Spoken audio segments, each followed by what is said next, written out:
a graduate of Doctor of Medicine from Southern University, College of Medicine, Cebu City, a physician surgeon by practice and a member of the UP PGH Foundation for the Advancement of Surgical Education. Alam nyo naman po siguro ang surgeon, ha? Okay. Presently, the head of the Programmatic Management of Drug-Resistant Tuberculosis Clinic from Southern Negros. Saan po bang Southern Negros? Malapit po ba to? Malapit lang. Kasi nga, si Doc nakarating dito eh. O, di ba? Malapit, malayo. O, malapit. Okay? Medical Officer 4 of Lorenzo Psycho District Hospital, 6th District of Negros Occidental, and Chairman of the Laboratory Services of the same hospital, became a member of DXN on April 13, 2007, actively serving DXN in various capacities since 2008, and also promotes alternative and preventive medicine. And present, he and his wife, Mercy, are now, sa inyo pong kaalaman, ang ating pong pambansang doktor.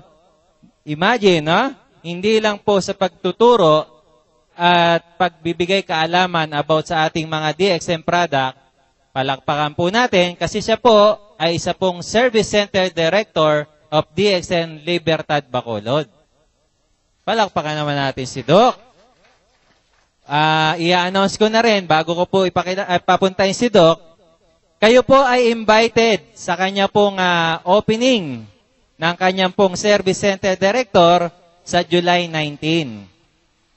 Very welcome po kayong pumunta dito po sa Libertad Bacolod. Sagot na po ni Doc yung pagkain. Bahala na po paano tayo pupunta. Sabi nyo, malapit, di ba? Si Doc nga nakapunta rito. Hindi po. Ang objective po natin yon ay baka meron po kayong pamilya, kamag-anak, kaibigan, at least ang makakapagbigay po ng inyong serbisyo ay ating pong doktor. So muli, pasaganahan po natin ng maraming palakpak, our Service Center Director, at the same time, our Dr. John Vic Kaakbay.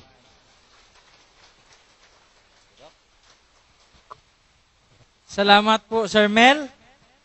Good morning! I'm so happy na makarating ako sa Las Piñas and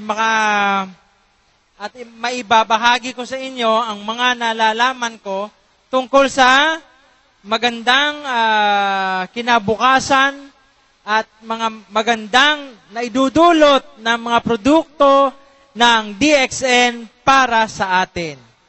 So, ang ating programa para sa hapong ito ay hindi po gano-therapy. Ang iba nagsasabi, a-attend kami ng gano-therapy ni Dr. Kaagbay. Pero hindi po ito gano-therapy. Ang ating session ay tinatawag nating product presentation. Okay? So, ang ating product presentation, ang layunin nito ay maisiwalat, maipaalam sa inyong lahat ang bawat mga bagay na naitutulong ng bawat supplement sa katawan ng tao para makaiwas tayo sa sakit. Okay? So tatalakayin po natin isa-isa yung mga supplements o mga pantusto sa katawan. Dahil ang ating motibo para sa hapon na ito ay hindi tayo magkasakit. Okay po? Meron pong tatlong phase ang ating product presentation. Tatlong phase. Ngayong hapon tayo ay phase 1. Unang pahina. Sa unang pahina ng pag-aaral natin, atin lang pong kikilalanin ang mga produkto. So wag po kayo magtaka kung bakit hanggang doon, parang bitin naman yan. Dahil meron pa tayong phase 2. Kung ang phase 1 ay pagkilala, ang phase 2 ay yung paggamit. Ano po? Ang paggamit. Ano naman ang phase 3, Doc? Yung phase 3 naman po ay yung siyang pag-share. Paano nyo is-share? Nandiyan na yung pag-recommend kung ilang dosage, kung ilang tableta, kung ilang kapsula sa phase 3. Hindi po natin pinagsasabay-sabay lahat yan. Kasi parang sa pagkain, kapag ating ipinagsabay-sabay, maiimpatso tayo. At imbes na matutunan natin lahat, tayo mawiwindang at malilito. Kaya tayo po ay step by step. So sa hapon na ito, phase 1. Sa susunod, magkakaroon tayo ng another opportunity, phase 2. At sa di katagalan, kukumpletuhin natin phase 3. Ano po? So handa na po tayo sa phase 1? So ang phase 1 ay ano nga po? Pag-unawa at pagkilala sa mga produkto. So simulan natin. Ang ating ngayong product presentation ay may title na Healthy Everyday, the DXN Way. Araw-araw ay malusog sa pamaraan ng DXN. Okay? Doon sa aklat na Healthful Living, Chapter 6, page 24, paragraph 1. Ano po? Isang aklat. Ang title ng aklat ay Healthful Living. Sa chapter 6, pahina 24, paragraph 1. Sabi, proportionately, as nature's laws on health are violated, the mind and soul become weak and feeble. Physical suffering is sin. This is a result of human beings corrupting themselves. Yan po ang katotohanan. Gusto ko pong ipaalam sa inyo mismo ang katotohanan. Wala pong dapat sisihin kung tayo ay magkakasakit o magkaroon ng sakit. Dahil lahat ng sakit na ito ay hindi gawa ng ibang tao. Ito ay pansarili nating gawain. Huwag na po tayong magbintang sa iba. Nagkasakit ako dahil sa biyanan ko Sasabihin ng biyanan mo, anong pakialam ko? Di ba? Kasi, nag-serve ka ng lechon Ang lechon ba, pag pinakialan mo, kinain mo, kung hindi mo kinain yung lechon, magkakasakit ka? Hindi. Hindi. Kasi, ang sarap ng ice cream masarap, pero pag hindi mo pinakialaman, hindi ka magkakadiabetes, di ba? So, doon pa rin, sa atin pa rin ang gagaling ang lahat ng pagkakamali. Sabi nga, proportionately, kung gaano natin ginagawa, pag ating binabalewala ang mga batas ng kalusugan, ganon din, nanghihina tayo. Dahan-dahan tayong nanghihina. At nakikita natin na tayo ay nagkakasakit. Hindi po natin ito maaaring ibintang sa iba kung hindi sa ating sarili. Maliwanag po? Mukhang ayaw nilang Ano ba ito? Lecture? Lecture ni doktor? Grabe, patama ka agad. From the same book. Doon pa rin sa aklat na Healthful Living, chapter 11 naman po, pahina 52, paragraph 2. Sabi, many persons complain of their illness and suffering, the discomfort it brings, and they seem to feel they are mistreated by God. But no, they are alone responsible for the sickness they endure. Panginoon, bakit mo dinala ito sa akin? Bakit mo ako binigyan ng kanser, Panginoon? Ganun, di ba tayo? Ano namang kinalaman ng Panginoon, ng Diyos sa atin? Nagka-cancer tayo kasi kain tayo ng kain ng kung ano-ano. Ang dami nating bisyo. Hindi tayo natutulog ng tama. Ang sabi sa ating mga mga mature na, dapat meron tayong 8 oras na itulog. Ang iba sa atin, 4 na oras, 2 oras na lang natitira. Oh. Magdamagan tayo, di ba?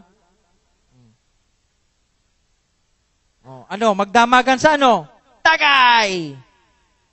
Ayun. Tapos pag nagkaroon ng cirrhosis o cancer sa atay, sasabihin, Panginoon, bakit mo pinahilin tulutan na magkaroon ako ng cancer? Aba, ngayon sinisi mo pa yung Panginoon. Na hindi naman, ang sabi diyan, ikaw, you alone are responsible for the sickness that you have. Okay? Okay, so huwag tayong magreklamo. Dahil nung wala pa tayong karamdaman, ay parang binabaliwala natin ang ating katawan. So kung may dumating na sakit sa katawan natin, huwag tayong magreklamo. Kasi kagagawan natin yun. At huwag po nating isisi sa kamay kapal. Okay? Alam niyo po, sabi, health is like money. Parang pera. Ang kalusugan ay parang pera. Hindi natin naaalala ang kahalagahan nito hanggat mawala ito. Hindi mahalaga sa atin ang kalusugan habang nandyan. Pero kapag nawala ang kalusugan, hanap tayo ng hanap. Parang pera ba? Nawalan tayo. Yung isang araw milyonaryo, daming pera, gastos dito, gastos doon. Kinabukasan, wala. Diba? Tapos magsisisi. Sana inipon ko. Yung pagsisisi, palaging nasa huli. Ano po?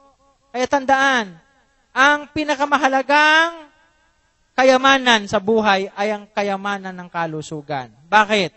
Kapag nawala ang iyong kalusugan, hindi ka makakapagtrabaho.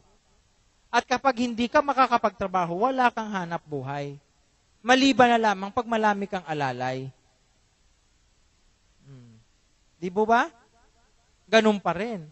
Kung ang alalay mo na nakawan ka ng pera, wala rin. O, di bali na, nakawan ko ito. Bedridden naman O, di ba? Maraming nangyayari na ganun. Kaya, bigyan ng pahalaga ang inyong kalusugan. Pag nawala yan, mahirap na. Ang iba, nagdadalawang isip, nag-aalangan. Bakit? Hindi sila makapagpili. Hindi nila mapili kung saan sila. Kalusugan ba o gamot? Ang iba sa atin, alam niyo po ang nangyayari.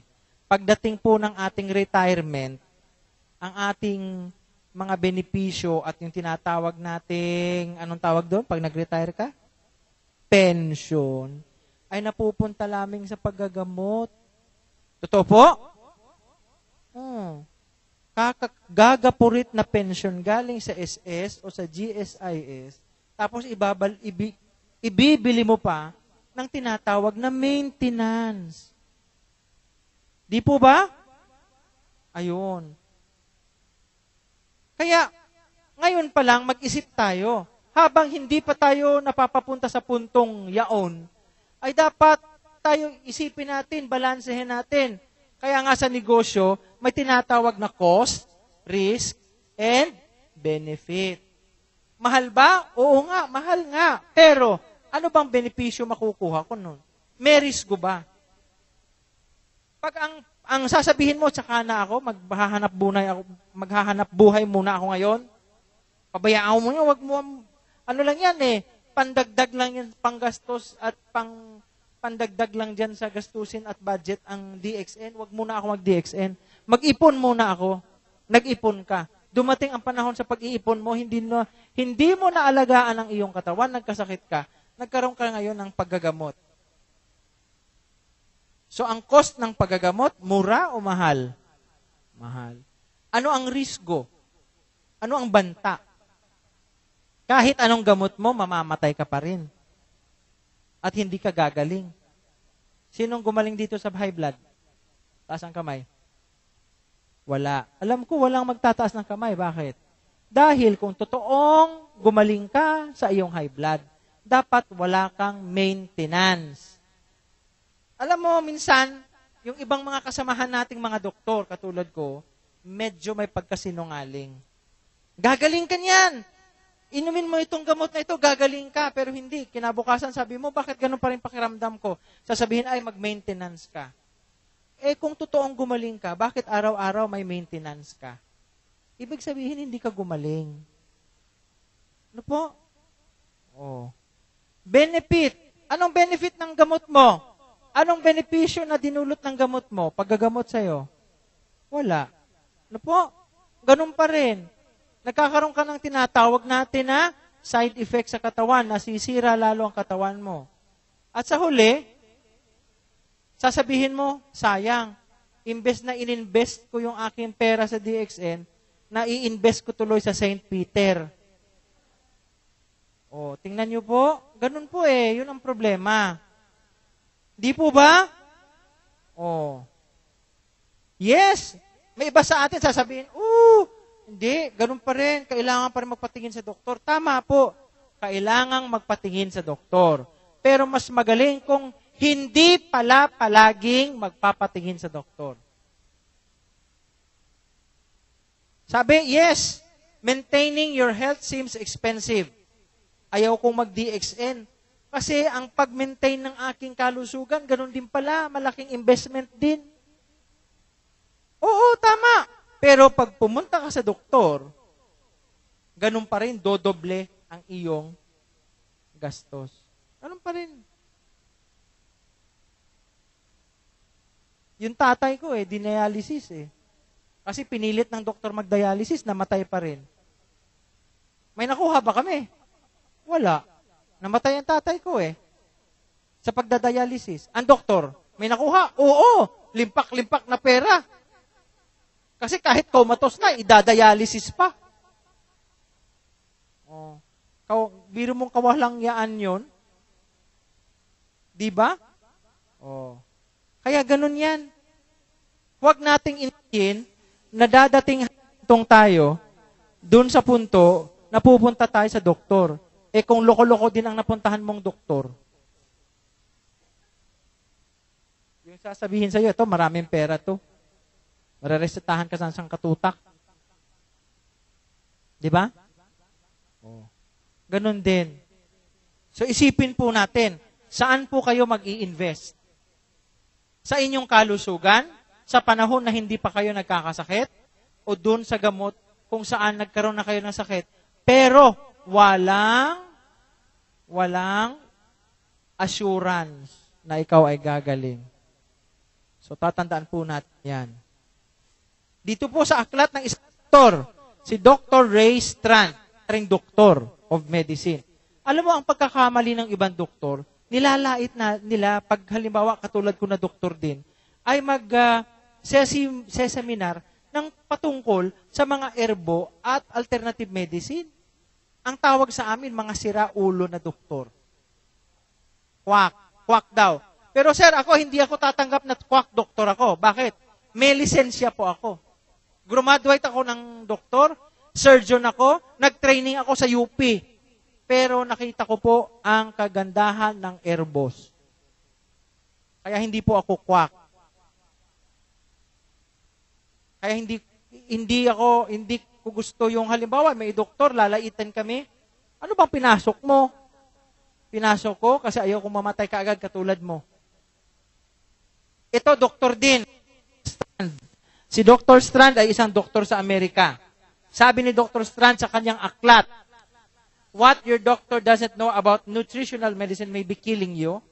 Sabi niya, dun sa aklat na niyan, yung hindi alam ng doktor mo tungkol sa medisina, sa nutrisyon, yan ang papatay sa'yo. Sabi niya, ni Dr. Strand, nutritional supplements are primarily designed to provide essential vitamins, minerals, and antioxidants, other nutrients that you may not be getting from your diet. Ito pong mga nutritional supplements na ito, hindi sila gamot, pero tinawag silang supplement, ibig sabihin, pantustos, pangdagdag, pantustos, suplemento. Bakit? Dahil 99% ng lahat ng sakit ng tao ay hindi dahil sa mikrobyo. 1% lang ang sakit ng tao na dahilan ay mikrobyo. Pero ang 99% ay dahil sa kakulangan sa nutrisyon. Malnourishment, kakulangan sa nutrisyon. Hindi mo alam, doktor, hindi naman ako payat, hindi naman ako mataba, katamtaman ng katawan ko. Hindi nasa katawan yan. Hindi mo alam.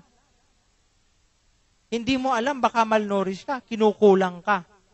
Ba't kaya ako madaling makasagap ng trangkaso? Sasabihin mo. Ba't kaya dadapuan ka agad ako ng sakit? Mabilis akong dapuan ng sakit. Hindi mo alam na dahil ang nutrisyon mo ay kinukulang ka, kaya madali kang magkasakit. Yan po. Kaya po ang mga supplements, yan po ay ating iniinom dahil hindi dahil tayo may sakit, kundi ayaw nating magkasakit. I want to put that in the correct perspective. So please, I'm going to put that in the correct perspective. We do not take supplements because we are sick. And supplements are not medicine. Ang suplemento ay hindi gamot. Ito po ay suplemento na inipapasok natin sa ating katawan kung anuman ang kung anuman kulang sa katawan ay siyang mababago, maisasaayos, at maibabalik ang ating tunay na kalusugan. Naintindihan po? Malinaw? Kaya ayaw ko yung narinig ko na nangangati ang tenga ko pag tinatanong ako, Doktor, anong gamot ng DXN? Wala po kaming gamot. Punta po kayo sa ospital kasi nandun yung gamot. Pero dito sa DXN, wala po kaming gamot. Ang amin dito ay supplement. Dahil ang gusto namin, makoreksyonan yung mali sa iyong katawan, at pag nakoreksyonan yung mali sa katawan, lulusog ka, gagaling ka. Pero ang may gawa nun, yung katawan mo mismo, hindi yung supplement. Ang problema, kapag malusog na, nakakalimutan na ulit ang DXN. O, pag malusog na, nakakalimutan na ulit ang DXN. Balik na naman sa bisyo. Ayun ang napakasakit. Ano po? So, dagdag ni Dr. Strand, there is significant amount of accumulating scientific research that supplementing your diet with nutritional supplements can provide immense health benefits. Malaking benepisyo kapag kayo ay nag-supplement. Ngayon pa, na araw-araw, hindi natin nakukuha ang tamang nutrisyon sa ating pagkain. Paano ko nasasabi yun? Sa umaga, kapet pandesal. Sa tingin nyo ba, kompletong nutrisyon yun, yung kapet pandesal? O sa tanghali, tamad magluto, so Jollibee. Andiyan lang ang Jollibee, kitang-kita. O doon tayo sa Jollibee, tinatamad ako magluto, mag-Jollibee tayo. O, di ba? O. Hotdog, itlog. O anong nutrisyon ang nakukuha mo dyan? Di po ba? Kaya kailangan na nating tustusan ang ating katawan ng kakulangan. Ito ay magbibigay ng pantustos sa kakulangang hindi natin nakukuha sa araw-araw nating pagkain. Bakit kailangan ulit nating magtustos? Dahil ayaw nating magkasakit. Hindi dahil may sakit ka na. Ang dahilan to ay ayaw mong magkasakit. Malinaw po. Dapat ganun ang direksyon natin bilang DXN, ha? Hindi yung kung meron ka ng cancer at hindi ka na makalakad, tsaka ka mag-invest ng 300,000 sa DXN. Ay, maling-mali po. Doktor, marami akong pera, pagalingin mo lang ako. Tapos tingnan mo, yung cancer niya, kalat na sa buong katawan. Wala na yun. Wala na. Ngayon ka mag-invest sa katawan mo habang wala ka pang karamdaman at hindi pa malala ang iyong nararamdaman. Dahil sa panahon ngayon na hindi pa malala ang iyong karamdaman, pwede pa yang i-reverse, ma-reverse. Pero dumadating ang panahon kung saan pag naging malala na ang iyong karamdaman, hindi na iyon reversible. Kapag dumating sa punto na hindi na reversible, ang tawag doon ay terminal. Wala na po. Pag sinabing terminal, hanggang diyan ka na, di ba? O pag terminal, hanggang diyan na. Huwag po nating hintayin na gano'n ang mangyari sa ating katawan. Okay? Ito po, sa aklat na Ministry of Healing. Sa aklat na Ministry of Healing, page 126, paragraph 4. Sa Ministry of Healing na aklat. Sabi diyan, by the use of poisonous drugs, many bring upon themselves lifelong illness, and many lives are lost that may have been saved if only natural healing were used.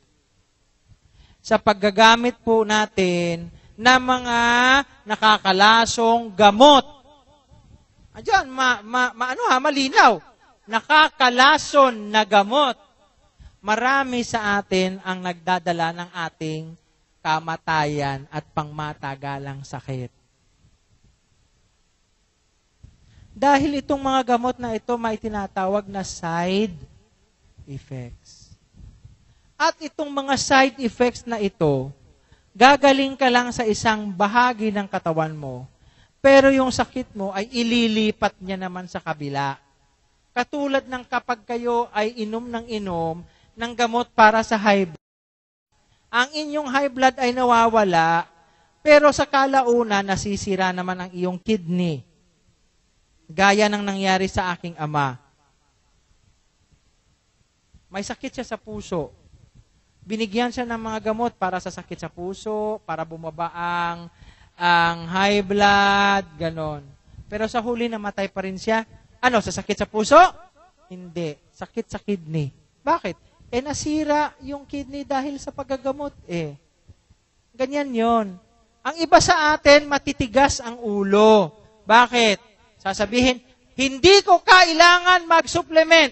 Lalong-lalo na, hindi ko kailangan ang DXN.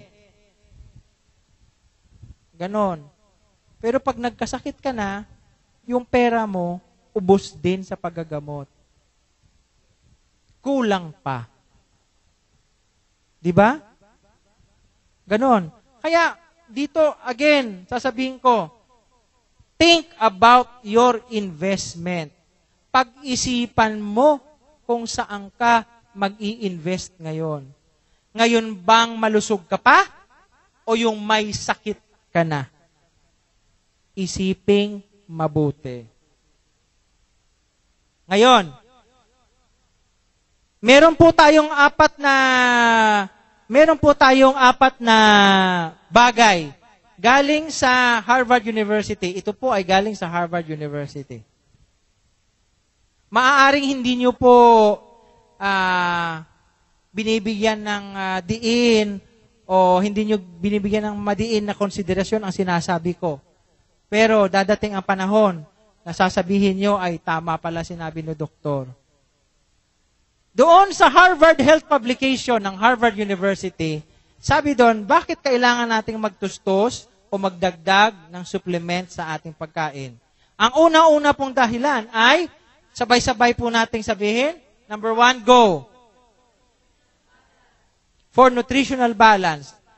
Sabi ko nga kanina, as I have said earlier, 99% of all our diseases ay because of poor nutrition or nutritional imbalance. 99% ng mga sakit, katulad ng high blood, ng diabetes, sakit sa baga, sakit sa kidney, colon cancer at iba-iba pa, prostate cancer at iba-iba pa, sakit sa pancreas at iba-iba pa. Yan lahat ay dahil sa kakulangan sa nutrisyon. Bakit? Kapag hindi sapat ang nutrisyon ng tao, nanghihina ang ating katawan. Hindi natin kakayaning magdepensa. Kapag humina ang depensa ng katawan, anong mangyayari? Mas madali tayong magkakasakit.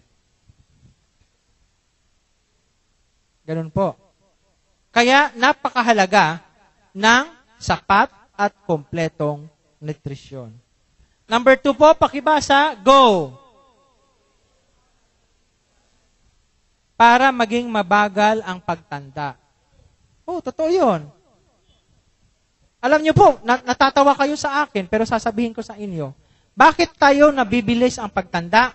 Dahil sa kakulangan ng nutrisyon, mabilis na namamatay ang individual cells ng katawan.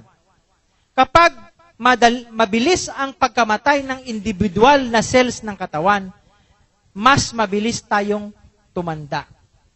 At kapag napapabilis ang ating pagtanda, syempre, mas napapabilis ang ating pagkamatay. Totoo po. Kaya kailangan mo ng supplement katulad ng vitamin A, vitamin D, at vitamin E na siyang mga anti-aging vitamins. At meron tayo niyan dito sa DXN. Dahil itong vitamin A, D, at E ang siyang tutulong para mapanatiling malusog ang inyong cells at hindi tayo kaagad tatanda. Hindi ko sinasabi na hindi tayo mamamatay. Hahantong tayo sa kamatayan. Pero yung nag-aalaga sa kanyang katawan ay mas hahaba ang buhay kaysa doon sa hindi nagpapahalaga sa kanyang katawan. Number 3 po, pakibasa.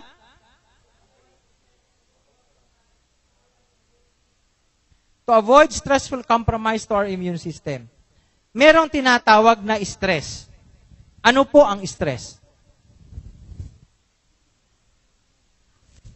Saan po ang stress? Siya po, stress? O nga, tingin ko nga.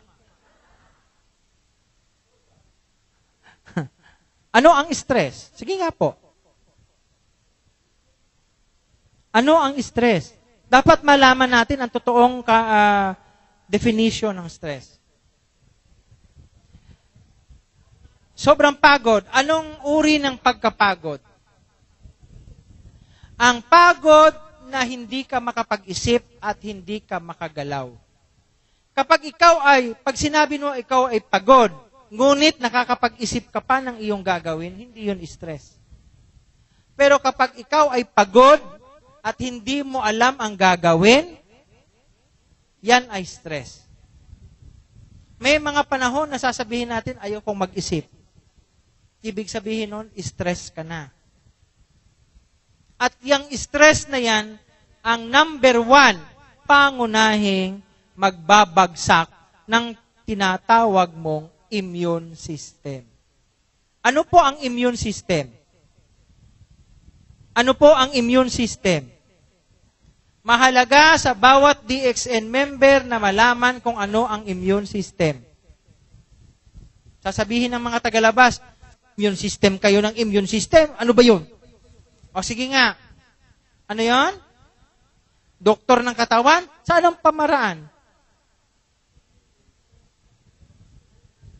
Doktor pala ng katawan mo eh. Ba't ka pa pumupunta sa doktor?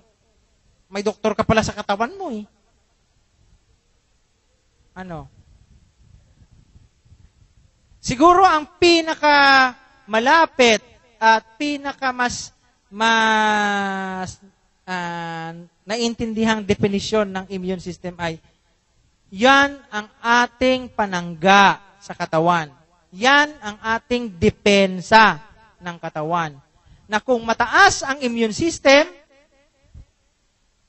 malalayo tayo sa sakit. Kapag nanghina ang ating depensa o immune system, madali tayong magkakasakit. Ngayon, may nagtanong sa akin noon, pilosopo din. Doktor, alam mo, hindi ako naniniwala na may immune system. Yan ay gawa nyo lang para takutin kami. Anong sabi niya? Alam ko may utak ako kasi nakapag-isip ako, sabi niya. Alam ko na may baga ako kasi humihinga ako. Alam ko na may puso ako kasi nararamdaman ko ang tibok. Oh, sabi niya. Pero saan ang immune system? Saan nga ba? Sa katawan. Ang laki ng katawan. Saan? Saan? Ha? Layo naman sa isip. Buong katawan. Saan? Sa buong katawan. Ayun. Ayun. Yan. Meron bang bulalo dito? Nakakain kayo ng bulalo? Ano bang kinakain nyo sa bulalo? Yung utak ng buto ng baka. O tayo, pag pinutol mo yung iyong buto, sa gitna nun, meron ding bone marrow o utak ng buto o bone marrow. Yon ang factory ng iyong immune system. Malinaw. So doon ginagawa ang lahat ng cells na siyang nagbibigay depensa sa ating katawan para hindi tayo magkasakit. Okay? Malinaw? Number 4. Pang-apat, basahin po natin. Because medicines are temporary. Gaya ng sinabi natin, hindi dapat natin ginagawang habit ang pag-iinom ng gamot. Dahil ang gamot ay merong dala na side effects. At itong mga side effect na ito ang siyang maglalason o makakalason sa ating katawan at lalo tayong magkakasakit. Kaya para hindi tayong palagi ang gamot ng gamot, ang kailangan natin ay supplement. Dahil ang supplement, ito naman ay hindi gamot. Ito po ay pangtustos. By the name alone, supplements, pangtustos, pangdagdag. Dahil gusto mong, number 1, kumpleto ka sa nutrisyon. At kung kumpleto ka sa nutrisyon, hindi ka agad magkakaroon ng sakit. So, sa 4 na dahilan na ito na ibinigay ng Harvard University na nagagamit natin sa DXN, dapat ito ang pakakatandaan natin. Na dito sa DXN, ang ating hangarin ay umiwas sa sakit. Ano nga po? Umiwas sa sakit. Okay?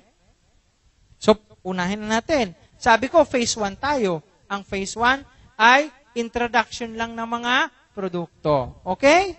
Ini-introduce ko lang sa inyo yung mga produkto. Bakit maganda? Unahin natin spirulina. Ang spirulina, ang tawag dito ay complete complement to food. Kompletong pagkain ito. Ito ay napakayaman sa tinatawag nating amino acids. Ano ba ang amino acids? Ito ang building block ng ating katawan. Building blocks ng katawan. Ito rin ang nagbibigay sa atin ng enerhiya. Kung hindi dahil sa amino acids, hindi kayo makakarating dito. Kung hindi dahil sa amino acids, hindi kayo makaakyat hanggang 3rd floor. Kung hindi dahil sa amino acid, hindi aandar ang utak niyo. Lahat ng ginagawa natin ay dahil sapat ang ating amino acids. At para mapanatiling sapat ang amino acid sa katawan, dagdagan natin ng spirulina.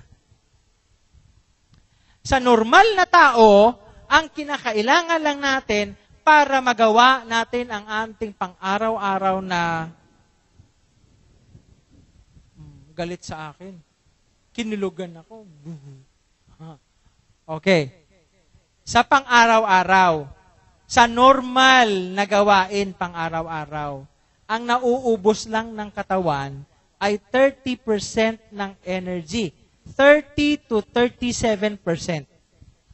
Kaya pag naubos natin yung 37% ng energy natin, pagod na tayo.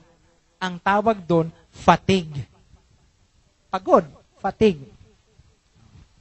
Pero ang spirulina, sa dami ng kanyang essential amino acids, nakapagbibigay yan ng 62% energy. 62% energy. Doble sa pangangailangan mo sa araw-araw. Kaya ang iba, pag napansin nyo, kapag nag-spirulina kayo, natapos ang buong araw nyo, may energy pa kayong natitira. Yes, parang stress tabs. Mas magaling sa stress tabs. Okay? Ganon. It provides you 62% of your needed energy every day. Unlike sa normal body energy na 37% lang. Okay? Ano pa? Ang spirulina, ay mataas sa vitamin B complex. Vitamin B complex. B1, B2, B6, B12. Pag sila ay pinagsabay o pinagsama, tawag natin sa kanila ay vitamin B complex. Bakit mahalaga ang vitamin B complex? Mahalaga ang vitamin B complex dahil tayo ay hindi bumabata. Tayo ay tumatanda. At habang tayo ay tumatanda, yung ating ugat o nerves, ang ating nerves ay nanghihina. Paano natin nalalaman na nanghihina ang ating nerves? Dahil tayo ay nakakaramdam ng pamamanhid, at pulikat. Pag palagi ka nang namumulikat at namamanhid, ibig sabihin, maaaring kulang ka sa vitamin B complex. Kaya kailangan mong magtustos ng spirulina para masolusyonan ang pamamanhid ng kamay at paa.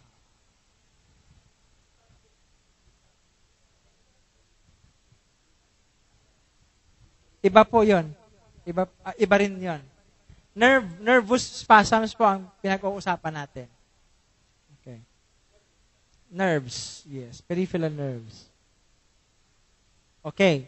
So, you need vitamin B1, B2, B6, B12 for healthy nerves. Meron lang ako kukwento sa inyo. Kapag po tayo ay nag-profess, if we profess that we are using DXN, dapat makikita sa ating katawan.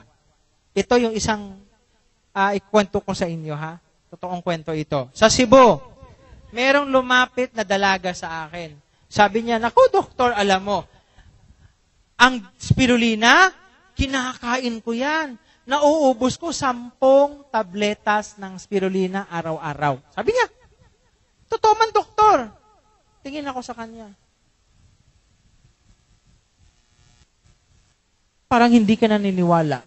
Sabi ko, anong sabi mo? 10 tableta ng spirulina? Oh, doktor, everyday 10 tableta talaga ang kinakain ko na spirulina. Sabi ko, naku, Day. Sa totoo lang, hindi ako naniniwala sa iyo. Sabi niya, bakit naman, doktor? Kasi, kung 10 tableta ng spirulina ang iniinom mo araw-araw, bakit ang dami ng tagyawat mo? Tsaka yung tagyawat mo, mas malaki pa sa mata mo.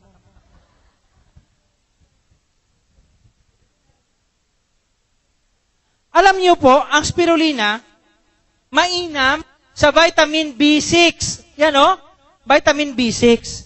Kapag mayaman ang katawan mo sa vitamin B6, tsak, wala kang tagyawat. Kaya hindi ako naniniwala sa kanya na gumagamit siya ng spirulina. Huling-huli na sinungaling. Bakit? Nandun yung tagyawat eh. Sasabihin mo, nag-spirulina ka, lalaki ng tagyawat mo. O, diba? So kayo, bago kayo magsalita, na ako user talaga ako. User, pinagmamayabang mo na user ka. Tapos ang lakad mo, ganyan-ganyan. Ay nako, mag-isip ka muna. Huwag magmayabang kapag hindi ka gumagamit ng DXN. Nakikita ang ebidensya. Ano po? Ano pa? Ang spirulina ay mayaman sa mga mineral. Na mga mineral na kailangan ng katawan katulad ng calcium. Ang calcium ay pampatigas. Oo, di ba? Ang calcium ay pampatigas. Ayan naman eh. Bakit kayo tumatawa? Pampatigas ng buto. Kayo iba ang pumapa. Ma'am ha, iba pumapasok sa isip nyo ha. Sabi ko, pampatigas sa buto. Ang calcium. Magnesium. Magnesium at iron. Ayan. Magnesium at iron. Pangpalapot. Ang magnesium at iron ay pampalapot ng dugo. Ayun. Malinaw. Pampalapot ng dugo. Iwas anemic. Ito pa. Zinc at phosphorus. Zinc at phosphorus. Ano yung posporo na sinisindi? Hindi po. Yan ay mineral.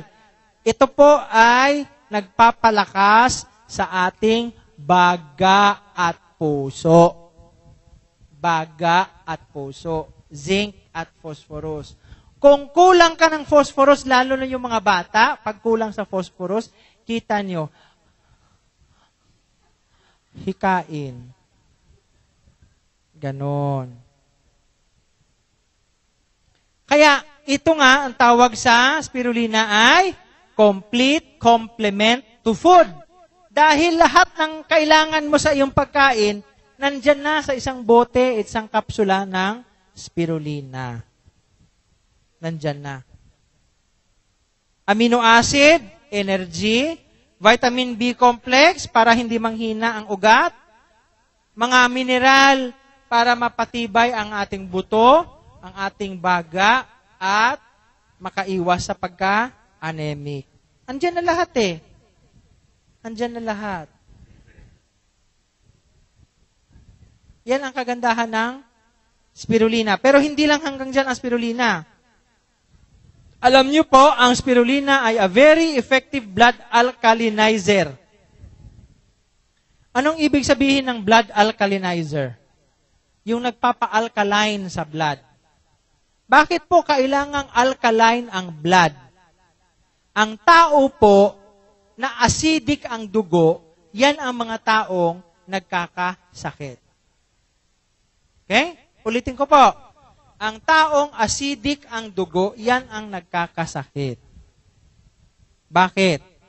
Dahil the more acidic your blood, the more toxins ang na-accumulate mo. The more toxins you have in your body, the more you get sick. Pero kung alkaline ang iyong blood, alkaline ang iyong blood, nagiging strong ang iyong immune system. Kapag strong ang iyong immune system, na ipalalabas mo ang lahat ng toxin sa iyong katawan. So, napapaiwan mo ang sarili mo na malusog. That's why you need an alkalinizer. Maliwanag po? Ano pa? Ito, ang spirulina ay nakakatulong laban sa allergy, laban sa asthma. At ito, gaya nga para sa mga diabetes, dahil sa mataas na vitamin B complex, ito'y iniiwas ang tao sa pagpamamanhid at mga pulikat na kagaya ng nararamdaman ng mga taong merong diabetes at mga matatanda. So, ma'am, namamanhid? Spirulina. Ano po? Yan ang tatandaan. Spirulina. Spirulina na yon, ano? So, natatandaan ang spirulina? Sunod, Rosel.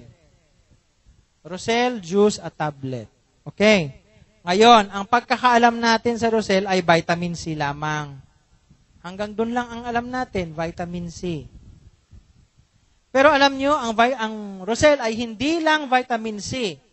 Mahalaga ang vitamin C dahil ang vitamin C, yan ang nagpapalusog at nagpapalakas sa ating immune system. Pero, maganda ang ating immune system dahil ang Rosel natin, hindi lang vitamin C, meron itong flavonoids. Flavonoids. Ano itong sangkap na flavonoids?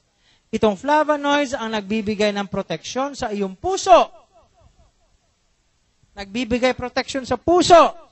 At pinapababa ang banta. Pinapababa ang banta ng sakit sa puso ng 50%. Yan ang findings ng American Heart Association Report 2008. Akala nyo, DXN lang ang may mga study tungkol sa Rosel, ano? Pero sabihin nyo, hindi. Pati yung American Heart Association, mga dalubhasa na Amerikano sa puso, sa kanilang report noong 2008, ito ang nakita nila. Compared to vitamin C alone, mas maganda ang Rosel. Dahil Rosel is vitamin C plus flavonoids. The addition of flavonoids gives you security. Nagbibigay sa iyo ng seguridad na hindi ka agad-agad magkakaroon ng sakit sa kidney. Sa puso. Kayo talaga. Andyan na oh! Ano ba yan? Ano ba yan? Andyan na. Saan kayo? Natutulog? Gising! Oh. Ulitin ko ha. Maganda ang vitamin C. Pero mas maganda ang Rosel dahil ito ay vitamin C na may kasamang flavonoids kasi ito ang nagbibigay ng proteksyon laban sa sakit sa puso. Ayun. Baka mamaya sakit sa utak. Malin. Masabi niyo doon sa mga recruit niyo, ito flavonoids para hindi ka magkaroon ng sakit sa utak. Ay nako. Masaya tayo dyan. Masisisi tayo. Sabihin, mali-mali naman ang sabi mo. Sira ulo pa rin yung ano. Binigyan ko ng 10 bote ng Rosel. Sira ulo pa rin. Ay hindi pala yun pampaigi sa sira ulo eh. Para dapat yun sa puso eh. Iba-iba. Natutulog ka. Ang pakinig mo, hindi puso. Ay, nako. Yan. Pakatatandaan ha? Very clear. Okay. Bee pollen. Ito yung sinasabi ko kanina. Kung ayaw mong tatanda ka kaagad at gusto mong mapanatili na mas makinis ang kutis mo na hindi ka pupunta at gagastos kay Belo, ay mag-bee pollen ka. Dahil ang pea pollen ay maraming sangkap at mayaman sa sangkap na vitamin A. Ano yung vitamin A? Pampalinaw sa mata. At pampaganda sa balat. Pampatibay sa atay. Yan ang vitamin A. Pampalinaw sa mata, pampaganda sa balat, pampalusog sa atay. Ngayon, iinom ka ng sangkatutak na bee pollen para bumalik ang linaw ng mata mo. Teka, pag yan ay malabo na, hindi na yan maibabalik. Ang ibig sabihin, kapag kayo matalas pa ang mata at ayaw nyong maging malabo o di kaya ay lalong lumabo ang mata mo, kailangan mong mag-bee pollen para mayroong kang sangkap na vitamin A. Ayun. Sunod, vitamin D. Ano itong vitamin D? Ito ay tumutulong para maging malusog ang ating buto. Vitamin D. O ngayon, dalawa pala doktor para pampalusog sa buto? Opo, dalawa po. Ang isa po ay nasa spirulina, ano yon? Naku, andyan naman. Calcium! Ang pinag-uusapan natin buto. Di ba sabi ko pag may calcium, may tumitigas. Buto. Calcium. Ang isa pa na pampatibay ng buto, vitamin D. Vitamin D, andyan na po nakasulat Vitamin D. Ito, pakatatandaan nyo. Ang vitamin D at calcium hindi pwedeng ipaghiwalay. Ano po sinabi ko? Ang vitamin D at calcium ay hindi pwedeng paghiwalayin. Kasi paghiwalay sila, hindi rin titibay ang iyong buto. Kung calcium lang, hindi titibay ang iyong buto. Kung vitamin D lamang, hindi rin titibay ang iyong buto. Ito ay mag-asawa at palaging magkasama. Kasal yan sila, legal. Hindi gay marriage. Lalaki at babae. Ganito yan. Konting kwentong bastos. Para mas maintindihan. Alam mo kasi, pag nagkwento ako ng medyo bastos, mas madaling naintindihan. Ganito yan. Simulan natin kay vitamin D. Saan nakukuha ang vitamin D? Sa bee pollen. Maliban sa bee pollen, ay hindi po. Mali po. Yan ang pagkakamali na sinasabi ng ating mga teacher. Kaya po tayo ginawang K-12.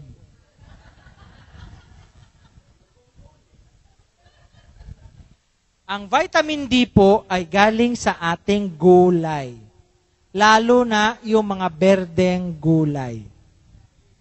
Pero, yung mga vitamin D na nakukuha natin sa ating gulay, yan ay sa form of vitamin D3. Anong vitamin D? D3. At yung vitamin D3 ay inactive. Inactive. Tulog. Hindi pakikinabangan. So, kumain tayo ng malunggay. Yung vitamin D3 na galing sa malunggay, saan pupunta yun? Hindi. Galing sa tiyan, saan pupunta? Sa ilalim ng balat. Sa ilalim ng balat. Anong ginagawa nun sa ilalim ng balat? Natutulog. Natutulog ang vitamin D3. Anong hinihintay? Ang sikat ng araw. Ang sikat ng araw. Kaya yung vitamin D3 na nasa ilalim ng iyong balat, kapag nasikatan ng araw, nagigising at nagiging vitamin D1. D1. Kaya yung vitamin D1 gising na. So, yung vitamin D1 na yan nagising na, saan pupunta yan? Saan pupunta? Maghahanap ng asawa. Maghahanap ng asawa. Sinong aasawahin? Si calcium. Magpapakasal. Alam naman natin na pag may kinasal, ang kasunod nun ay honeymoon. Totoo? Honeymoon. At kapag may honeymoon, may tumitigas. Ang buto. Yan.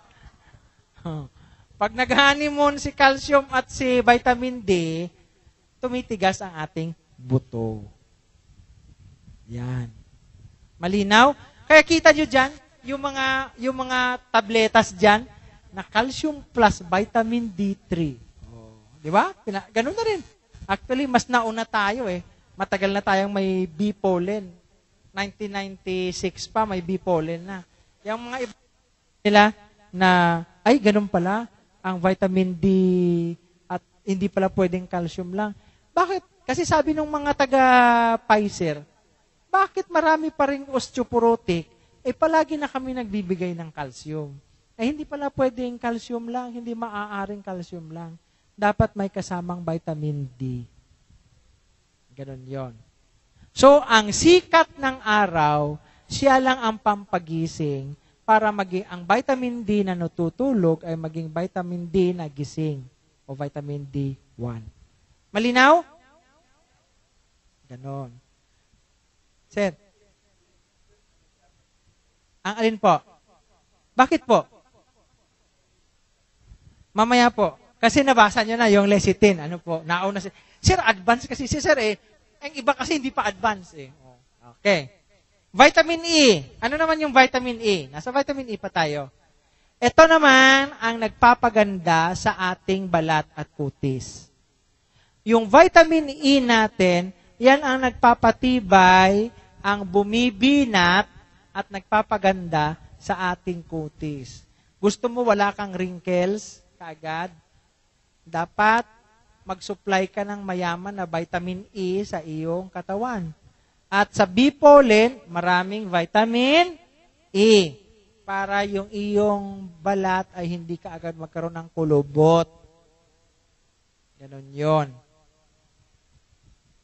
Kaya, look young. Look young with bee pollen. Look young. Stay young with bee pollen. Ngayon, gusto mo maging healthy and fit.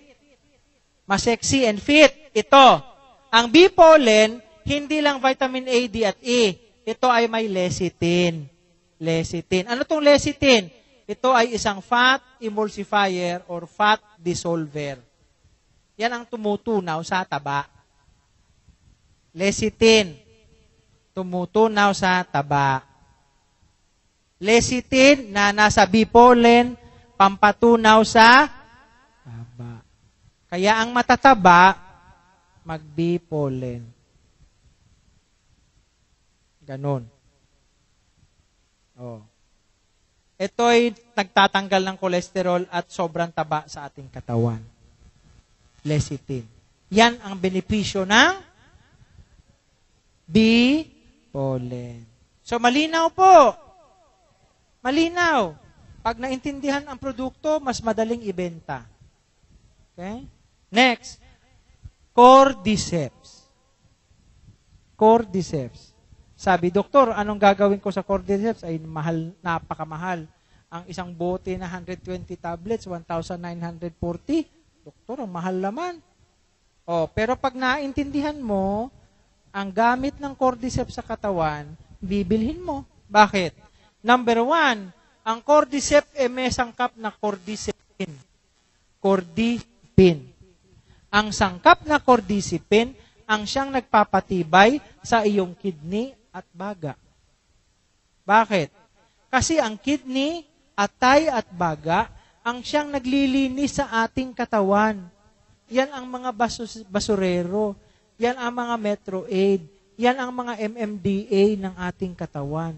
Ang ating kidney, lungs, at liver. Kaya para mapanatiling malusog ang kidney at liver at lungs, kailangan natin ng cordyceps na may sangkap na cordycepin. Dahil ang cordycepin, yan ang nagpapatibay lalong-lalo sa ating kidney at baga. Ano pa? Ang cordyceps ay merong polyamines. Polyamines. Ano itong mga polyamines? Ito ay mga uri ng protina. Uri ng protinang makukuha lamang sa cordyceps. At anong ginagawa ng polyamines? Ito ang nagpapaganda sa paglaki, lalo na sa mga bata. Dahil pinapadami nito ang growth hormones sa katawan. Kaya kung merong isang tableta na pwedeng ibigay sa bata, cordyceps. Bakit? Lalo na kung medyo pandak ang bata mo, gusto mong lumaki-laki, tumangkad-tangkad ng konti. Painumin mo ng cordyceps para dumami ang kanyang growth hormones. Growth hormones. Sa pagdami ng growth hormones, sa pagganda ng laki. Doktor kami, ganito na ako, hindi na ako tutubo. Kailangan ko pa rin ng growth hormones? Yes. Kailangan pa rin natin ng growth hormones dahil ang growth hormones ang nagpapanatili ng lakas ng ating cells. Ang growth hormones, again, ang nagpapanatili sa lakas ng individual cells ng katawan. Ano pa? Sa mga lalaki. Sa mga lalaki. Ang polyamines ang nagpapaganda sa semilya ng lalaki. Ang tayo, okay, sa mga may pamilya, ang anak natin ay nabubuo at ang ating karakteristik ay nabibigay natin hati-hati. Ang babae, 50% ng karakteristik na papasa sa anak. Ang kalahati na 50% ay galing sa ama. Ngayon, sa babae, ang inyong karakteristik na napapasa ay nasa ovaryo ninyo. Nasa ovaryo. Sa lalaki, ang karakteristik na napapasa nyo sa inyong mga anak ay nasa semilya ninyo. Ibig sabihin, mga kababaihan, kapag ang resulta ng inyong pagmamahalan ay hindi kaaya-aya, alam nyo kung sinong sisisihin. Sinong sisisihin? Si Daddy. Bakit? Pangit ang kanyang similya. Yan, no? Kapag hindi, kaya kayo mga lalaki, gusto nyo medyo gwapo ang inyong anak, ay mag-cordyceps kayo. Medyo gwapa, magandang anak nyo, ay mag-cordyceps kayo. Ganon. Okay? Nakuha nyo? Isa pa. Ang cordyceps at pinakamahalaga sa lahat, kalimutan nyo na yung mga similya-similya na yan. Kalimutan nyo na yung mga growth hormone. Ito ang hindi nyo dapat kalimutan. Ang cordyceps ay merong sangkap na vanadium. Yan, vanadium. Isulat, vanadium. Ito ay tumutulong para maibaba ang asukal sa dugo. So, ang vanadium ay mainam sa mga may diabetes. Dahil ito, sa kawalan ng insulin, ang vanadium ang siyang tumutulong para maibaba ang blood sugar. Kaya, cordyceps, mahal, pero kung diabetic ka, mura. Dahil alam mong panluna sa iyong mataas na blood sugar eh. Di ba? Ang metformin na binibigay ng doktor, maiging magpababa ng blood sugar, pero nakakasira sa atay. Ang cordyceps na may vanadium, nakakababa ng blood sugar, pero hindi ka mamamatay. Yun na lang ang tatandaan nyo. May metformin ako maintenance eh. May glimepiride ako na maintenance eh. Pero yung metformin mo, sisirain niyang atay mo. Ang cordyceps, hindi. Yun ang dapat yung pakatatandaan. So, cordyceps, para sa diabetes, dahil ito may vanadium na parang insulin. Ayun. Pinakamadali lang yun eh. Bakit mo ako bibigyan ng cordyceps? Kasi po, diabetic kayo. At itong cordyceps namin ay merong sangkap na vanadium na siyang nagpapababa sa blood sugar katulad ng insulin. Napakadaling i-explain. Benta ka agad. Ganun lang yun eh. Kaya tayo nagkakaroon ng product presentation. Malinaw na? Tuloy? Lion's mane. Sabi ng ating mga guro, ang pampaganda daw sa ating memory, pampaganda sa memory ay mani. Sabi ko sa inyo, mali. Hindi mani ang pampaganda sa memorya ng tao. Meron akong downline na tricycle driver sa Bacolod. Sabi niya, ay doktor, totoo yan. Hindi mani ang pampatibay, pampalinaw sa pag-iisip. Bakit? Mula elementary hanggang nag-high school ako, kumain ako ng kumain araw-araw ng mani, nagtatae ako sa mani, tingnan mo ako ngayon, doktor, tricycle driver pa rin. Sabi niyang ganun. Sabi ko, oo nga eh. Kasi wala sa mani ang kailangan ng utak. Ang kailangan ng utak ay ang kanyang pagkain, ang brain cells. Ang brain cells natin ay may sariling pagkain at ang pagkain nila, ang tawag doon ay nerve growth factors. Yan ang pagkain ng brain cells. Nerve growth factors. At ito ang nagbibigay ng kalusugan sa ating utak. At gumaganda ang ating memorya. So, anong nagpapaganda sa memorya? Nerve growth factors. Saan galing ang nerve growth factors? sa lion's mani. Ay, oy, itay ni. Lion's mani. Kayo talaga. Mani o mani. Hindi sa mani na peanuts, kundi sa lion's mane. Lion's mane. Okay? Ngayon, ayaw mong magkaroon ng Alzheimer. Anong Alzheimer? Pagkalilimutin o pagkaulianin. Kailangan mo ng lion's mane para tumibay ang iyong brain cells. Isa pa, ang lion's mane ay isang nootropic. Nootropic. Ang ibig sabihin ng nootropic, ito yung binibigay sa mga pasyenteng nagkaroon ng stroke. Dahil may konting damage sa brain. Na damage sa stroke, di ba? So, kailangan mo ng lion's mane para maibalik yung sigla ng brain sa taong nagkaroon ng stroke. Ako po, totoo lang, ito, positive experience.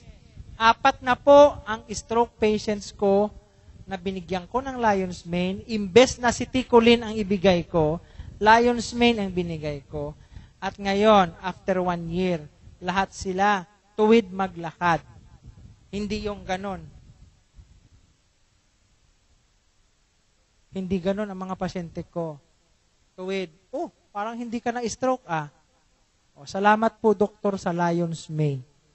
Dahil sabi ng American Neurological Association, mga dalubhasa sa utak, ang lion's mane ay isa ding nootropic. Dito sa Pilipinas, ang pinakasikat na nootropic ay citicoline. Di ba? Kung kayo ay merong mga pasyenteng na stroke, kilala nyo ang citicoline. Ang problema sa citicoline, napakamahal. Ang isang kapsula ng citicoline na branded ay 125 pesos. Pag sinabi ng doktor na 2 times a day, yari ka. That's 250 pesos a day. Pero ang iyong lion's mane, na ang bisa ay katulad din ng citicoline as a nootropic, ang isang tableta ng lion's mane mo ay 9 pesos.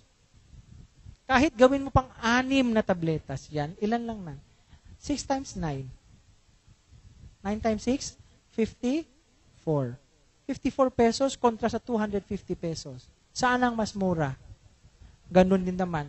Para sa stroke. Nakuha nyo? Economics pa rin ang DXN.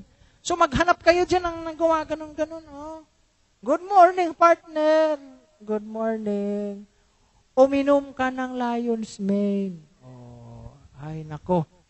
Minsan kasi hindi natin alam. Yun lang ang problema, di ba, sa DXN?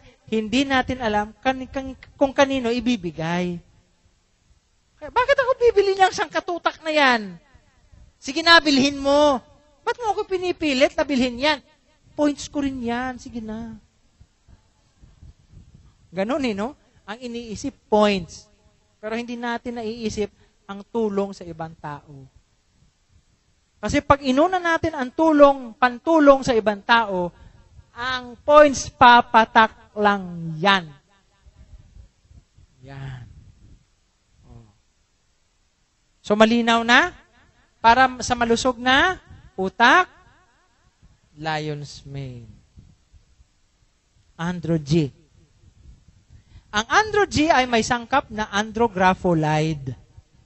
Andrographolide. At itong andrographolide ay napatunayan sa Amerika, doon sa New York University, Langone Medical Center sa New York, USA.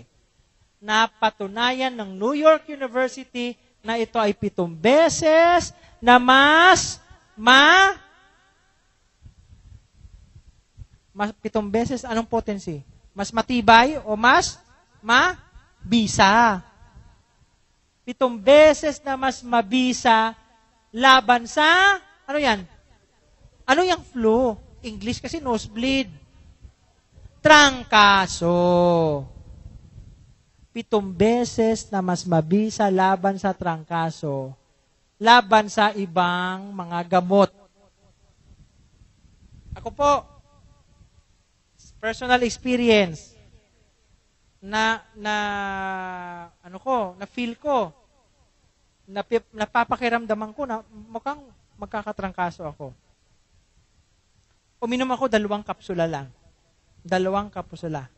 Kinabukasan po, diretso akong trabaho, parang walang nangyari. Ito pa, sa anak ko. Nung 1 linggo lang, yung anak kong babae, sabi niya, Dad, I feel sick. Parang meron akong flu. Sabi ko, sige anak, uminom ka ng 1 Andrew G at 1 kutsara na Rosel. So, 1 Andrew G na kapsula plus 1 kutsarang Rosel, inom niya nung gabi. Kinaumagahan, tinawagan ko siya kasi nandito na ako sa Maynila eh. Nagkamarin.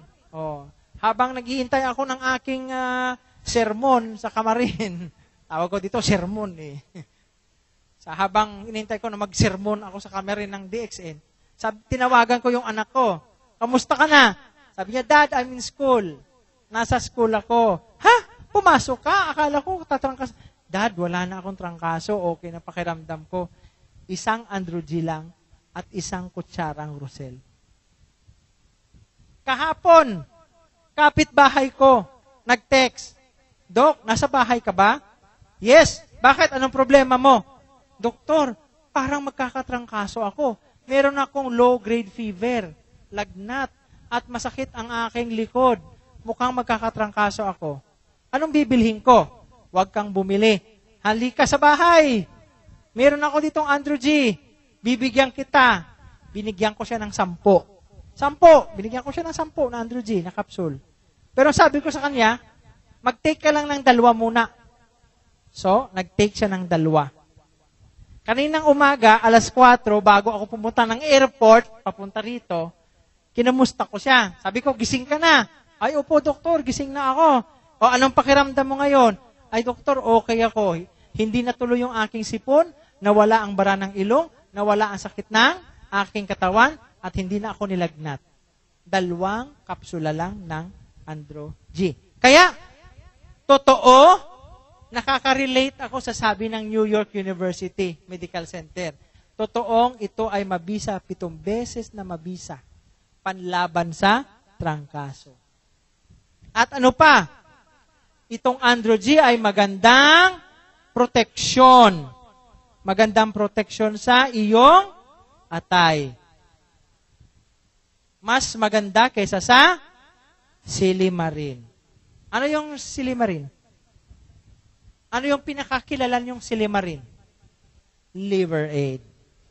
So, ibig sabihin ng Andrew G na may andrographulide ay mas mabisa sa pagbigay proteksyon sa inyong atay kesa sa liver aid. Malinaw. Protection laban sa trangkaso, Andrew G. Protection para hindi magkasakit sa atay, Andrew G. Nandyan lang yan na. Nasa DXN lang. Power! Power, pero ang palakpak. Power. Kulang pa, hindi pa nag-Andrew G eh. Ayun, potency. Grabe ang po. 1, 2, 3, 4, 5, 6, 7, 8. Grabe ang poster ng potency. Ano ba ito? Ito ay makapangyarihang kombinasyon ng mga herbs. Siyam, tongkat ali, ganoderma, cordyceps, kayosekang, lalanggrass, butaya superba, celery, black pepper, at green tea. Pinagsama. Lahat yan. At itong potency ang siyang magandang pandagdag sa ating stamina. Ano yung stamina? Lakas. Yung kapag pagod-pagod ka, na kagigising mo lang pero nag-aantok-antukan ka na dahil ayaw mong pumasok sa opisina, kailangan mo ng potency para ikaw ay magising at pumasok sa opisina. Maliban kung ang pinapasukan mo ay sa Makati City Hall. Kasi ngayon, hindi ka makakapasok sa Makati City Hall. Magulo sila.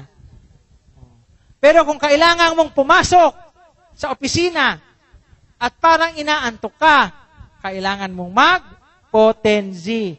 Dahil ito ay magbibigay sa iyo ng stamina. Ano bang lakas ang naibibigay ng potency? Ano bang kakaibang lakas ang naibibigay ng potency? Doktor, ayan, ang kakaibang lakas na bigay ng potency. Number 1, actually, ang potency, it improves your blood circulation. Nagpapaganda sa daloy ng dugo. Yun. Pinapaganda ang daloy ng dugo sa buong katawan. Dahil pag maganda ang daloy ng dugo, at ang isang lalaki ay naging excited, sa bilis ng daloy ng dugo, ang bilis din ng pagtigas. Naintindihan nyo na yon. Pag mabagal ang daloy ng dugo, kahit anong excited,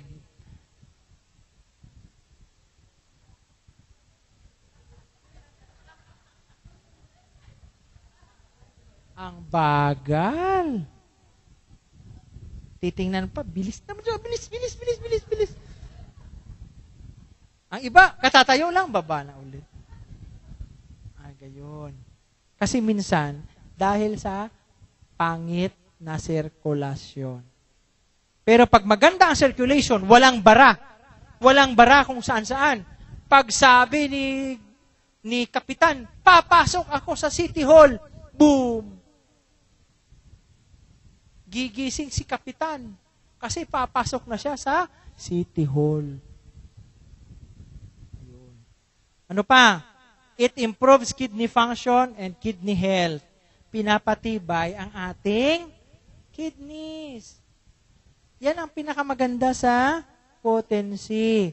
Pinapatibay ang ating kidneys. Okay, ano pa?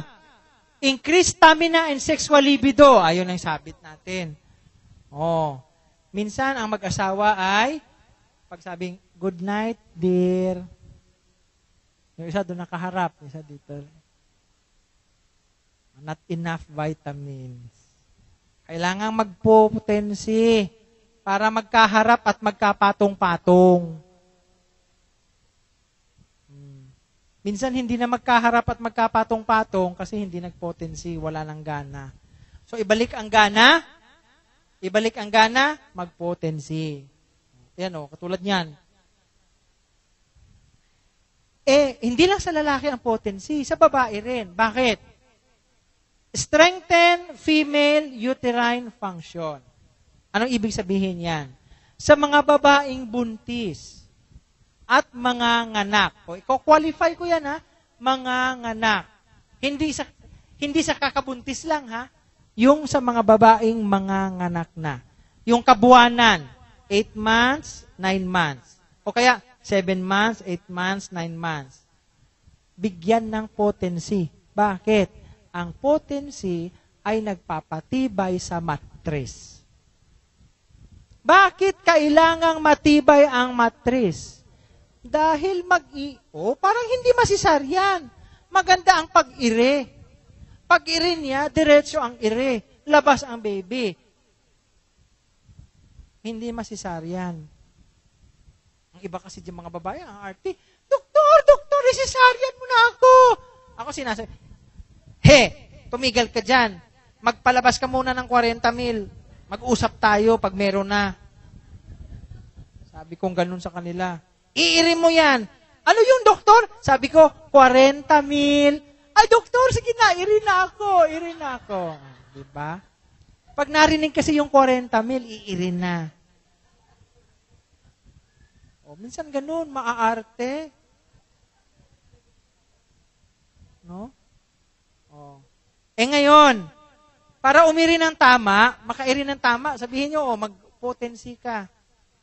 Mag-potency para tumibay ang matris. Sa panahon ng mga nganak, kapag iri mo, matibay ang matris mo. Ano pa? Pagkatapos niyang manganak, hindi siya magbi-bleeding. Yan ang maganda sa potency.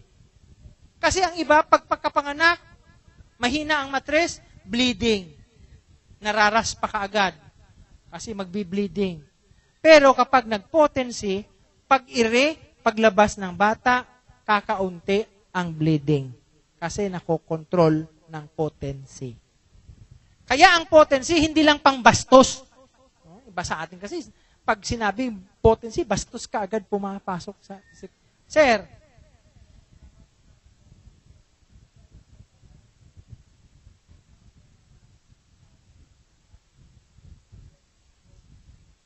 ayun, pag ang pelvic bone naman po ay masikip, ay talagang masisisaryan yan. Oh. Pero ang sinasabi ko po kasi, marami ngayong kababaihan, kahit normal ang buto,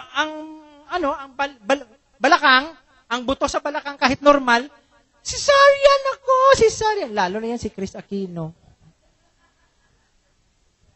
Oh. Di ba? Ang aarte. Pwede namang ilabas. Pero ayaw, kasi sakit daw. Masakit. Nung ipasok yung ibang ulo dyan, hindi masakit. Nung lalabas na yung ulo ng iba, masakit na. Ano ba yan? O, di ba? Ganon.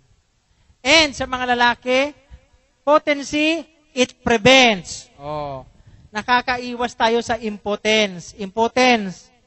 O, ano yon? Yung ari ay parang bubble gum. Umiinat na lang pero hindi tumitigas. Oh, impotence. Yan ang kagandahan ng potency. Okay? Next. Ito ang number 1 na produkto ng DXN. Ang Ganoderma lucidum. Dalawa yan. Yung RG at GL. Alam natin na ang RG ay galing sa mushroom na more than 180 days old. Ibig sabihin, mature. Mature na mushroom. Bakit? Kasi mayaman ito sa polysaccharides. Mayaman sa polysaccharides. Bakit kailangan natin ng polysaccharides? Dahil itong polysaccharides na galing sa RG o yung matandang mushroom. Yan ang tumutulong patayin ang cancer cells. Tumutulong na patayin ang cancer cell sa pamamagitan ng tinatawag na yung prosesong tawag ay apoptosis. Apoptosis. Ano ang kaibahan ng apoptosis sa chemotherapy? Kapag ang isang tao na may cancer ay binigyan ng gamot na chemotherapy na gamot, pinapatay nung gamot pareho yung malusog na cell at yung may sakit na cell. Kaya ang nangyayari, nanghihina yung taong nagke-chemotherapy. Ano nangyayari? Nanlalagas ang buhok, namumutla, nagsusuka, hindi makakain ng tama. Yun ay resulta o side effect ng chemotherapy. Dahil ang chemotherapy, pinapatay pareho ang malusog na cell at ang may sakit na cell. Pero, sa paraang apoptosis, kapag ang polysaccharide na galing sa RG, saan galing? O, yung polysaccharide na galing sa RG, pumasok sa katawan at nanuot doon sa malusog na cells. Ang cells na malusog ay lalong lulusog, lalakas. Pero kapag itong polysaccharide ay nanuot doon sa may sakit na cells, yung cells na may sakit katulad ng cancer cell, itong cancer cell ay malulusaw o matutunaw. Tutunawin siya ng polysaccharide. Ang tawag sa prosesong yon, apoptosis. Ngayon, ang isa, GL. Itong GL ay galing din sa Ganoderma na mushroom, pero ito yung tinatawag nating less than 90 days old or baby mushroom. Less than 90 days old. Bakit? Ang less than 90 days old or spores na mushroom ay mayaman sa titerpenes. Ano yon? Titerpenes. Yan, titerpenes. Itong titerpenes naman ang pumipigil. Again, pumipigil sa pagdami ng kanser. Kaya sila ay magkasabay. Ano pa? Ang titerpenes ay anti-inflammatory. Anong ibig sabihin ng anti-inflammatory? Laban sa pamamaga. Kaya kayo, pag meron kayong arthritis, napakagandang mag-RGGL. Doon po ako napabilib sa DXN. Noong 2006, hindi po ako naniniwala sa herbs. Wala akong paniwala. Kasi kami mga doktor, masyadong paniwala sa aming kaalaman. Pagdating sa alternative medicine, hindi namin yan, hindi ko yan, sus, nako, ano ba yan? Kaya nga tawag, quack doktor daw, sir. Pero alam mo, nung panahon na yon, noong 2006, marami po akong medical problem. Nagpasimulang lumabas ang aking mga problema. Ang edad ko noon ay 37 years old pa lang. May arthritis, may high blood, mataas ang blood sugar. Lahat tinikman ko. Gamot at erbo. Pero walang nag-obra. Walang umubra na tuloy-tuloy. O obra lang ng sandali, mawawala agad ang bisa. So, nung dumating ito, yung isang pasyente ko, nilapitan ako ng pasyente ko mismo, sabi niya, Doktor, try mo lang. Try mo lang RGGL. Sabi ko, ang dami ko na subukan, parang wala epekto. Kaya hindi ako naniniwala na, sabi niya, Doktor, sige, ito na lang. Ito na lang. Wala namang mawawala sa'yo pag iyong, i-try eh. Sabi ko, tama nga naman. Walang mawawala sa akin kung aking i-try. Kaya doon ako nasimula, nakilala ko yung DXN. Gumamit ako ng RGGL, himala. Sa loob ng 3 linggo. Sa loob ng 3 linggo na nag-DXN ako, RGGL lang nawala yung arthritis ko. Sabi ko, iba ito So, ni-research ko, ay totoo pala. Panlaban pala talaga ito sa arthritis. Ang titerpenes. Ngayon, tinuloy-tuloy ko siya. After 5 months, lumipas ang 5 buwan, nagtaka ako kasi ang aking blood pressure naging normal. Ba? Talaga? Naging normal ang blood pressure ko sa loob ng 5 buwan. At tinuloy-tuloy ko pa rin. At alam niyo po, after 9 months na paggamit ng RGGL, yung aking timbang na 221 pounds, bumagsak sa 158 pounds. Yung aking belt po, yung aking waistline, ako po ay 42. Waistline ko, 42. Kaya noong mga panahon na iyon, hindi ako nakakabili ng mga pantalon sa mall. Alam niyo po, ang sa mall, ang pinakamalaking pantalon doon, 38. Ako, 42. So, lahat ng pantalon ko, pinapasadya. Pero ako, ngayon, bili ako ng mga maong. Dahil ang aking waistline ngayon ay 36 na lang. Dahil sa DXN. Kung ayaw niyong maniwala, may picture pa ako dito ng mataba ako. Pakita ko mamaya sa inyo. Kung ano ako kataba noon. Kaya, sinasabi ng mga kasama kong doktor, anong nakabuwang sa'yo? Na bakit DXN ka ng DXN? Sabi ko, tingnan nyo naman ako.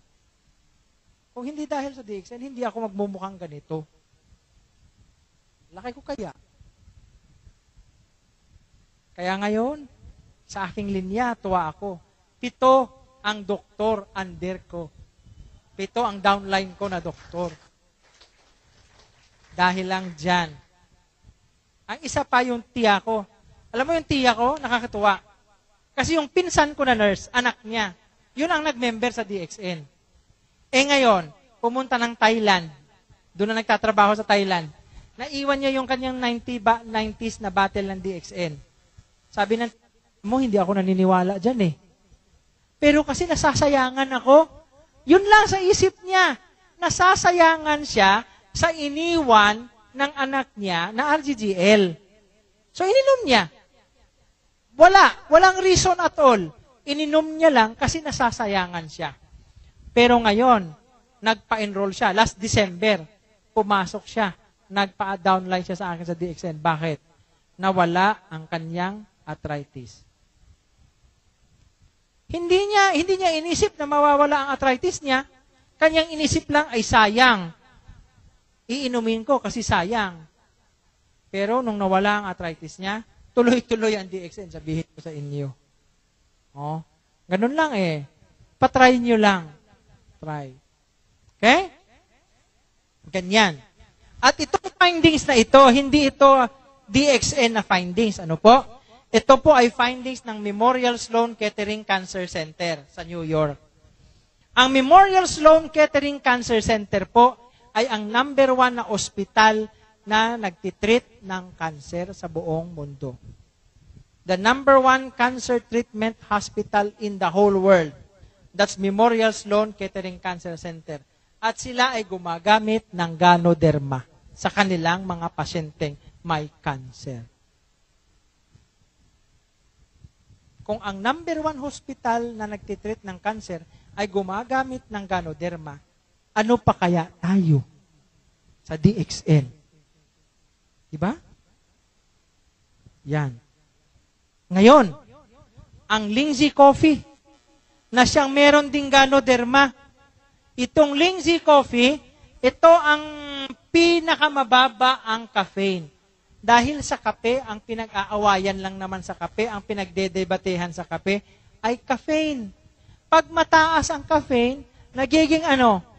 Balisa. Nagiging nerbyoso. Dahil sa mataas na caffeine. Kaya dito, sa DXN, meron tayong Lindsay Coffee na naibaba natin sa technology. By the use of the technology, advanced technology, ang caffeine ay naibaba ng 0.06% per 100 grams of coffee extract. Napababa ang caffeine para walang masamang epekto. At ito ay hinaluan ng Ganoderma.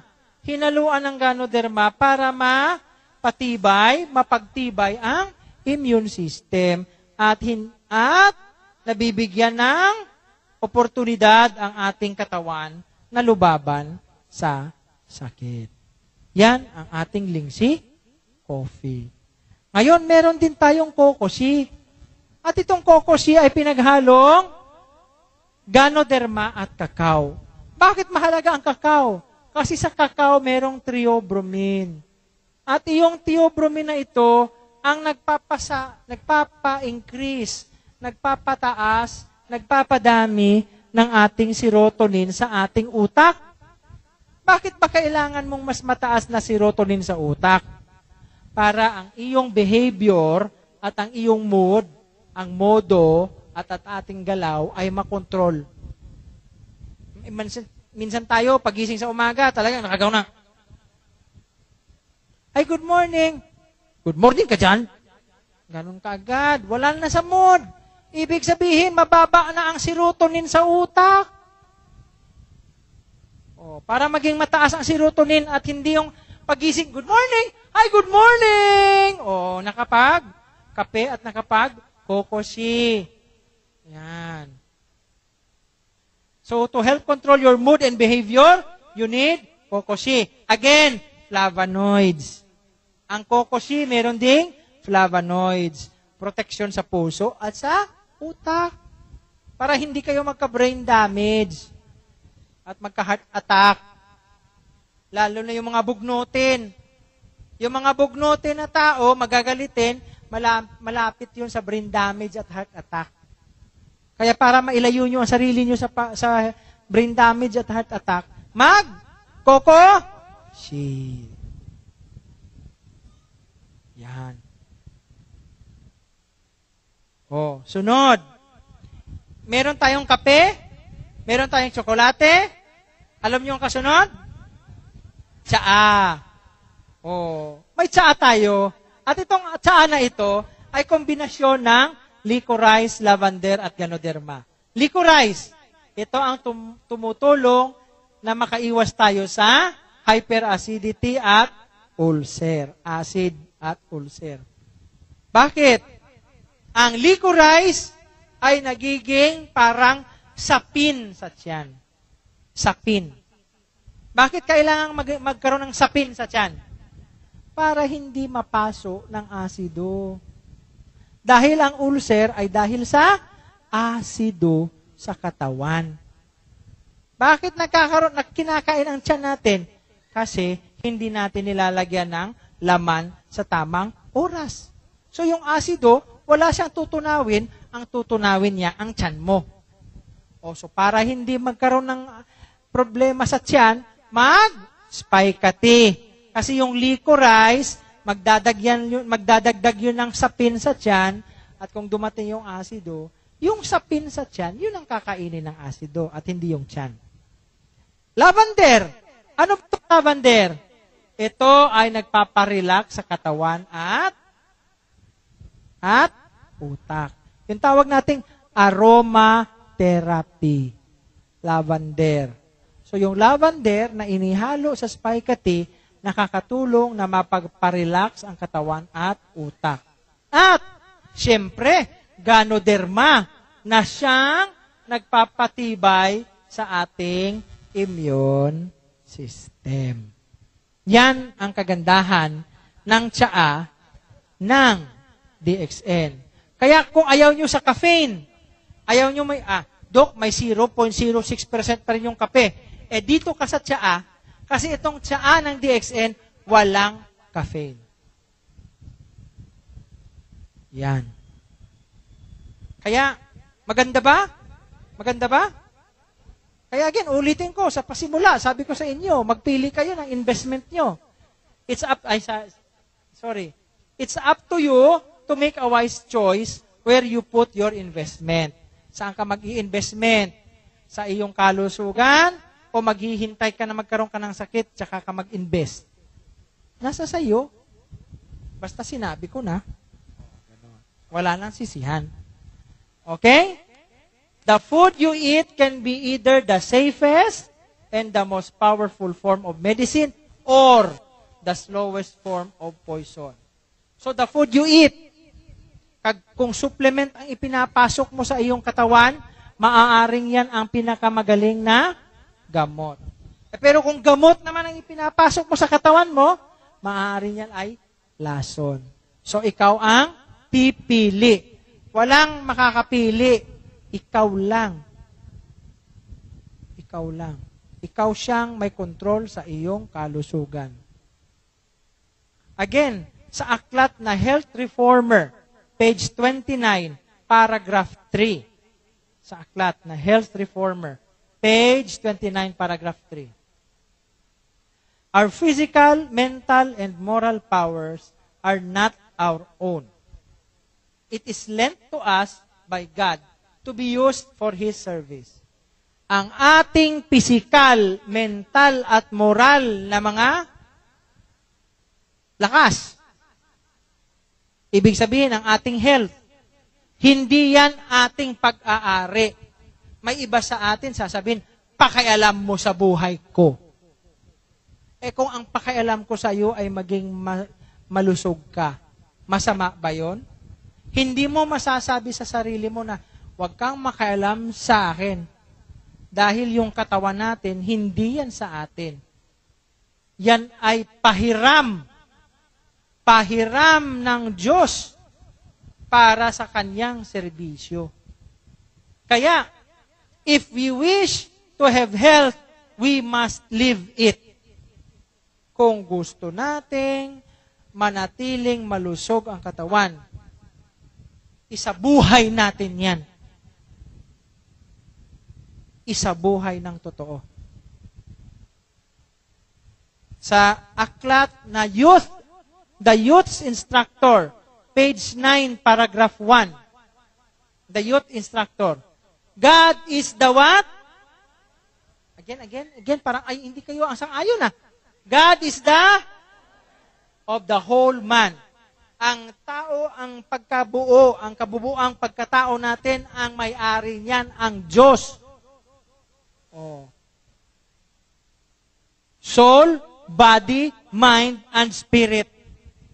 O, wala ka diyang parte. Sa Panginoon niya lahat. It is our duty. Anong duty? Ating obligasyon. Tungkulin. Na mapanatili natin ang kalusugan. Sa pinaka-best natin. Tingnan nyo po, ito matindi. Ito tumatagos. The violation of God's health laws is sin. Ang paglabag sa batas ng kalusugan ay kasalanan. Kaya mamaya sa gabi, ang iba sa inyo, tagay! Paglasing na, away! Ay, nako. Tapos, paglinggo, kala mo kung sinong tupa na nasa simbahan? Ay, nako. Magbago na po tayo. Ang totoong kalusugan, bawal alak, bawal sigarilyo, bawal droga. At pinipili ang pagkain. Yun po ang totoong health. Hindi yung katulad sa Cebu. Sinisi ako. Doktor, nag-6 pairs man ako. 6 pairs. Bisaya 6 pairs ng RJJL. Doktor, nag-6 pairs man ako ng RJJL. Bakit ako nag-cancer sa liver? Siniko ng kanyang kapatid na babae. Siniko. Sabi, maniwala ka dyan, doktor. 6 pairs nga ng RGGL, araw-araw. Tapos, sanduse ng bote naman ng dry ice na beer. Gabi-gabi. Oh. Di cancer ng atay din ang labas. Ganun ang iba sa atin. Akala natin, nag-RGGL tayo, safe na. Ay, mag-RGGL lang ako, tuloy pa rin ang ligaya. Akala natin ganun? Hindi. Sabihin ko sa inyo, supplements ito, hindi ito gamot. Ang bisa nito, nasa sa pag-aalaga nyo rin ng inyong katawan. Okay? So, therefore, glorify God with your bodies. Oh? Glorify God. Anong ibig sabihin daw? Iyong ipagbunyi ang iyong buhay, ang buhay ng Panginoon sa iyo, sa iyong katawan. Kung palagi kang lasing, ipinagbubunyi mo ba ang Panginoon? Ha? Lasing. Hallelujah! Praise the Lord! Maganda ba yun? Pinagbubunyi ba yun? O kita mo? The violation of God's health laws is sin. Kaya, pag-ingatan natin ang ating katawan. Sabi nga, ang iba sa atin, ang iniisip, pagyaman ka agad Oy, gigisingin ko kayo. Dito sa DXN, hindi pareho ng ibang mga, network. Dito sa DXN, hindi pagkayaman ka agad. Meron yan. Kung sa Inchik nga, ito sa Inchik ito sa Chinese. Itong mga karakter na yon, sunod-sunod yan. Sabi Inchik, una health, sunod wealth, katapusan happiness. Hindi pwede health una. Iba atin, health una, gusto health agad. Hindi, wealth agad. Dapat health. Kasi pag maingat ka sa iyong kalusugan, susunod ang kayamanan at susunod ang kaligayahan. Ganyan yan. Ganyan ang sunod-sunod. Kahit sa Chinese, ganyan ang sunod-sunod. Health, wealth, happiness. Hindi pwedeng wealth muna, tapos happiness, tsaka na health. Una health. Una ang health. Kaya, Sa DXN, we care more about your health more than your money. Dito sa DXN, ang tinuturo namin, kaya meron tayong product presentation para kayo ay maging healthy. At pag kayo ay healthy na, sa inyong katawan mismo, you will become a living testament. Sasabihin ng kapitbahay mo, uy, ang ganda ng katawan mo ngayon. Ano ba ang ginagamit mo? Tsaka ka makapagsasabi, ay, nagdi-DXN ako. Ay, patry din. O, sasabihin sa'yo, patry din. Eh kung parehas ka dun sa Cebu, na pinagmamayabang niya sa akin, akala nyo, hindi ko alam, na, hoy, nagte-10 tablets ako na spirulina, tapos ang tagyawat na nalaki, parang bundok. Paano ka maniniwala doon, di ba? Dapat lumalabas muna sa katawan. Hindi mo maipopromote ang DXN ng tama kung hindi nakikita sa iyong katawan. Ganyan po iyan. Kaya, let's do it the DXN way. Salamat, magandang hapon sa lahat.